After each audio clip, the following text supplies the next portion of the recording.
शिवाय नमः। आइए भक्तों, आज हम श्री शिव महापुराण की रुद्र संहिता का 5वां अध्याय सुनते हैं। नारद जी का ब्रह्मा जी से प्रश्न। सूत जी बोले, हे शौनकादि, जब नारद जी से इस प्रकार कहकर भगवान अंतर्ध्यान हो गए, तब नारद जी भी मृत्यु लोक में आकर शिव के लिंगों का दर्शन करने लगे। इस प्रकार भुक्ति मुक्ति देने वाले अनेकों शिवलिंगों के दर्शन किए। वहां पर जब उन रुद्रगणों ने नारद जी को देखा तो वे दोनों गण अपने शाप की मुक्ति के लिए उनके पास आकर चरणों में गिर पड़े और बोले, हे मुनिनाथ, आप हम पर प्रसन्न होकर हमारा उद्धार करें। नारद जी बोले, हे रुद्रगणों, उस समय शिव की इच्छा से मेरी बुद्धि भ्रष्ट हो चुकी थी, इसलिए मैंने मोहवश होकर आप लोगों को शाप दे डाला। किंतु मेरा वचन कभी मिथ्या नहीं हो सकता, परंतु अब मैं तुम्हें उस शाप से मुक्त होने का कुछ उपाय बताता हूँ, उसे सुनो। तुम दोनों मुनि के वीर्य द्वारा एक राक्षसी के गर्भ से जन्म लोगे, परंतु वहाँ तुम्हारा प्रताप, बल एवं वैभव दिनों दिन बढ़ता जाएगा और तुम दोनों शिव के परम भक्त हो जाओगे। तब भगवान शिव अपने दूसरे रूप से तुम्हारा उद्धार करेंगे। सूत जी कहने लगे। इस प्रकार नारद जी के कथन को सुनकर वे दोनों रुद्रगण प्रसन्न होते चले गए। तब नारद जी भी शिव तीर्थों का भ्रमण करते हुए शीघ्र ही ब्रह्मलोक में आ पहुंचे और वहां ब्रह्मा जी को नमस्कार करके स्तुति की। इसके बाद हाथ जोड़कर बोले, हे पितामह, आप तो पर ब्रह्म का स्वरूप भली भांति जानते हो। आपकी कृपा द्वारा ही मैंने भी विष्णु भगवान के स्वरूप को समझा था, परंतु शिव तत्व को मैं नहीं सुन सका। अतः अब मैं शिव पूजन एवं उनके अनेक सुंदर चरित्रों को सुनना चाहता हूँ।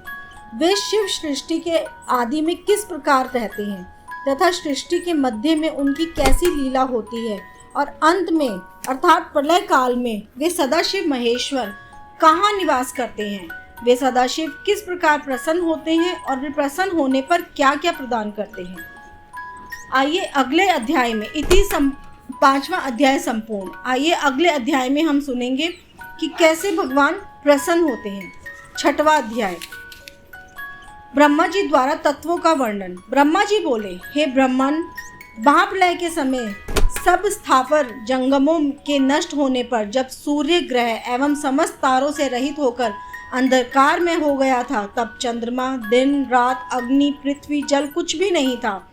प्रधान आकाश और अन्य तेज भी शून्य हो गया था और सत असत स्वरूप कुछ भी ना रहा, तथा जिसको योगी जन निरंतर हृदयाकाश में देखते हैं, जो मन वाणी से परे, इंद्रियों के विषय से रहित, नाम रूप और वर्ण रहित, स्थूल तथा सूक्ष्म भी नहीं है, जिसमें ह्रस्व, दीर्घ एवं लघु गुरु घटना बढ़ना भी कुछ नहीं होता, वह सत्य ज्ञान और अनंत स्वरूप तथा परमानंद परम पुरुष है। जो अमृत पर तत्व है वही सदाशिव की मूर्ति है। जो अमृत पर तत्व है वही सदाशिव की मूर्ति है। इसी को पंडित अर्वाचीन और प्राचीन ईश्वर की मूर्ति कहते हैं। उसने अपने शरीर से स्वच्छ शरीर वाली, कभी नाश न होने वाली शक्ति प्रकट की। वही प्रकृति गुणमयी माया और वही विकास से रहित बुद्धि तत्व जनन कहलाई। वही शक्ति अंबिका प्रकृति संपूर्ण लोकों की ईश्वरी, त्रिदेवों की माता, नित्य और मूल कारण कही गई, जिसकी 8 भुजाएं और जो विचित्र मुख वाली और शुभा है। सदाशिव ने उस शक्ति को साथ लेकर शिवलोक नाम के क्षेत्र की रचना करी। उसी को काशी कहते हैं, जो परम मोक्ष को देने वाली और सर्वोपरि है। उस क्षेत्र में परमानंद रूप शिव पार्वती सहित निवास करते हैं। धनुषधारी शिव के स्मरण करते रहने पर हे नारद, उन्हें किसी दूसरे पुरुष के निर्माण की इच्छा हुई। तब उन्होंने सोचा कि हम इसका भार किसी दूसरे व्यक्ति पर देकर शांति से काशी में केवल शयन करें। ऐसा निश्चय कर इसके दक्षिणा के 10वें अंश में सुधार रूप आसव का व्यापार किया, जिससे त्रिलोकी में एक सुंदर पुरुष का आविर्भाव हुआ, जो शांत और सत्व गुण से युक्त एवं गंभीरता में सागर के समान था। तब उस अजय पुरुष ने प्रकट होकर परमेश्वर शंभु को भी प्रणाम कर कहा कि हे स्वामिन, मेरा नाम कहकर मेरे कर्मों को भी तो कहिए। यह सुनकर भगवान शिव हंसकर बोले कि सर्वत्र व्यापक होने से जगत में तुम्हारा विष्णु नाम प्रसिद्ध होगा। ऐसा कहकर शंकर जी ने अपने मार्ग से वेदों को दिया।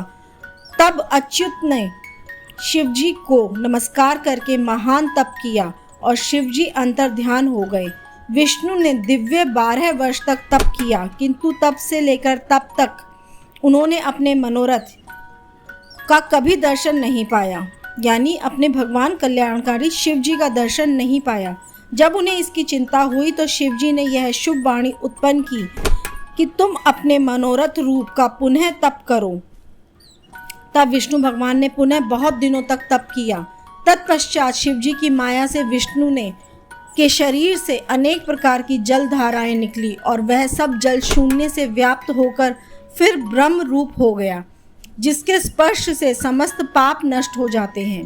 तत्पश्चात विष्णु जी हार कर प्रसन्नता पूर्वक बहुत काल तक मोहित हुए और स्वयं ही उस जल पर सो गए। तभी से उनका नाम नारायण हो गया और तभी से महात्मा उन सब तत्वों की उत्पत्ति हुई, फिर उसका विस्तार हुआ।